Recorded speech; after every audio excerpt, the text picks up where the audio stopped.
രഞ്ജു വാണി tourism village ആകും. നമ്മൾ flight ticket എടുക്കാൻ പോകുമ്പം direct flight, via flight, connection flight, stopover flight, ഇങ്ങനെ പല ടേംസും കേൾക്കാറില്ലേ? ഇത് എന്താണെന്നാണ് ഇന്ന് നമ്മൾ നോക്കുന്നത്. First one, nonstop flight. Origin to destination same flight, എങ്ങും സ്റ്റോപ്പ് ഇല്ലാതെ ഫ്ലൈ ചെയ്ത് അവിടെ പോയി ലാൻഡ് ചെയ്യുന്ന ഫ്ലൈറ്റ് ആണ് ഈ നോൺ സ്റ്റോപ്പ് ഫ്ലൈറ്റ്. നമുക്ക് ഏറ്റവും ഫെമിലിയർ ആണ്.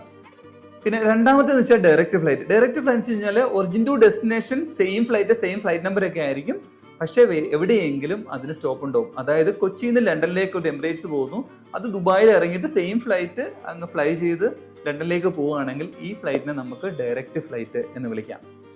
മൂന്നാമതായിട്ട് കണക്ഷൻ അല്ലെങ്കിൽ വയാ ഫ്ലൈറ്റ്. ഇത് ഇവിടുന്ന് ലണ്ടനിലേക്ക് പോകുന്ന ഫ്ലൈറ്റ് ആണ്. കൊച്ചിയിൽ നിന്ന് ദുബായിൽ പോയിട്ട് അടുത്ത ഫ്ലൈറ്റിലാണ്, അതായത് ഫ്ലൈറ്റ് നമ്പർ മാറുന്നുണ്ട്, എയർക്രാഫ്റ്റ് മാറുന്നുണ്ട്, അടുത്ത ഫ്ലൈറ്റിലാണ് നമ്മൾ ലണ്ടനിലേക്ക് പോകുന്നുണ്ടെങ്കിൽ ഈ കണക്ഷൻ അല്ലെങ്കിൽ വയാ ഫ്ലൈറ്റ് എന്ന് പറയാം. അപ്പോൾ അങ്ങനെ എടുക്കുന്ന സമയത്ത് നമുക്ക് MCT, മിനിമം കണക്റ്റിംഗ് ടൈം നോക്കണം. അതായത് ലേ ഓവർ എത്രയുണ്ടോ എന്ന് നോക്കണം. ഓരോ എയർപോർട്ട് അല്ലെങ്കിൽ ഓരോ രാജ്യത്തിൻ്റെയും MCT നോക്കി അതനുസരിച്ചിട്ട് നമുക്ക് പ്ലാൻ ചെയ്യണം. കൂടുതൽ ടൈമൊക്കെ ഉണ്ടെങ്കിൽ അവിടുത്തെ വിസയൊക്കെ വേണോ എന്ന് നമ്മൾ ശ്രദ്ധിക്കണം. അതാണ് കണക്ഷൻ അല്ലെങ്കിൽ വയാ ഫ്ലൈറ്റ്. അടുത്തതായിട്ട് സ്റ്റോപ്പ് ഓവർ ഫ്ലൈറ്റ്. നാലാമത് സ്റ്റോപ്പ് ഓവർ ഫ്ലൈറ്റ് ആണ്. ഈ സ്റ്റോപ്പ് ഓവർ ഫ്ലൈറ്റ് എങ്ങനെയാണെന്ന് വെച്ച് കഴിഞ്ഞാൽ ലേ ഓവർ ഉണ്ട്, പക്ഷെ കുറച്ച് ലെങ്തി ആയിട്ടുള്ള ലേ ഓവർ ആണ്. അതായത് ഇവിടുന്ന് കൊച്ചിയിൽ നിന്ന് നമ്മൾ ബാലി DPS എയർപോർട്ടിലേക്ക് പോകുന്നത് വിചാരിക്കുക.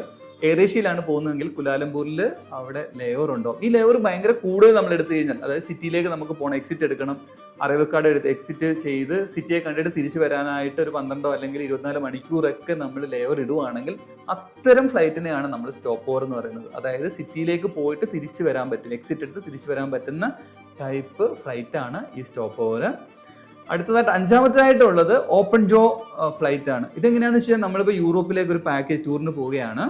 അങ്ങനെ ടൂറിൽ പോകുന്ന സമയത്ത് നമ്മൾ പാരീസിലാണ് അറൈവൽ. പിന്നെ പാരീസിൽ അറൈവൽ ആയിട്ട് യൂറോപ്പ് എല്ലാം കണ്ടിട്ട് നമ്മൾ തിരിച്ച് എക്സിറ്റ് റോമിൽ നിന്നാണ്, റോം എയർപോർട്ടിൽ നിന്നാണെങ്കിൽ അത്തരം ഫ്ലൈറ്റിനെയാണ് നമ്മൾ ഓപ്പൺ ജോ ഫ്ലൈറ്റ് എന്ന് പറയുന്നത്. അതായത് അറൈവലും ഡിപ്പാർച്ചറും ഡിഫറൻറ്റ് എയർപോർട്ടിൽ നിന്നാണ്. ഇതിനാണ് ഓപ്പൺ ജോ ഫ്ലൈറ്റ് എന്ന് പറയുന്നത്.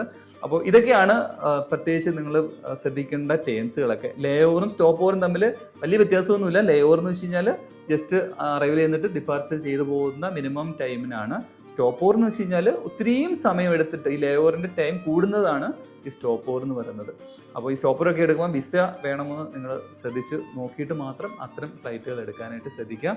അപ്പോൾ ഇങ്ങനെയുള്ള ഇൻഫോർമേറ്റീവ് വീഡിയോസ് ആണ് നിങ്ങളോട് ഷെയർ ചെയ്യുന്നത്. Okay, thank you, by.